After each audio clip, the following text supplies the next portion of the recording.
La 10e édition du Salon international du livre d'Abidjan se tient au Palais de la Culture. Poètes, écrivains, lecteurs sont au rendez-vous dans ce cadre culturel à la rencontre des ouvrages littéraires.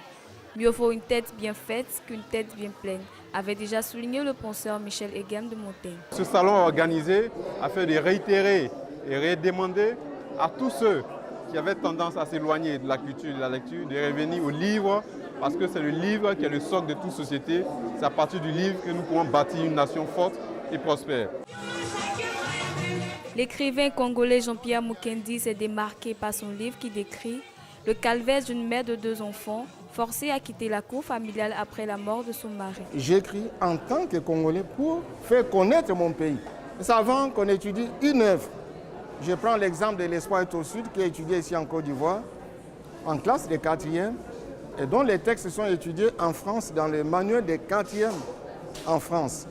Mais avant d'étudier l'Espoir est au Sud, on étudie Jean-Pierre Mukendi et on va dire qu'il est de la RDC.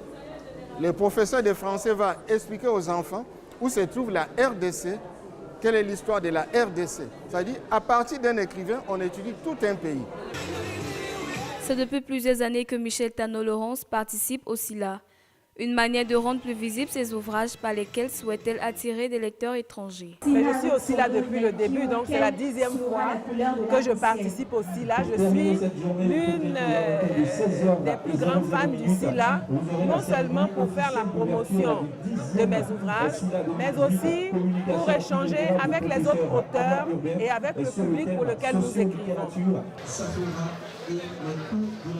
Si l'art ne meurt pas, c'est parce que le savoir se montre impuissant à le tuer. Ces œuvres littéraires lèguent un héritage impérissable qui rapproche des peuples de différentes cultures. Pour moi, participer à ce salon, en fait, je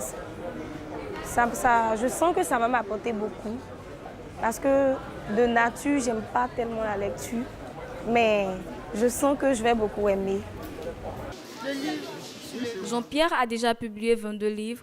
Il a aussi participé à plusieurs éditions du Salon international du livre d'Abidjan, une expérience qui ne le laisse inaperçu. On ne lit pas chez nous.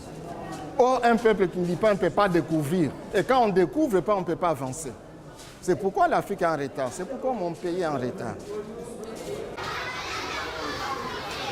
Ce genre de rencontre pourrait redonner un espoir aux écrivains africains dont la majorité sont peu connus de l'étranger.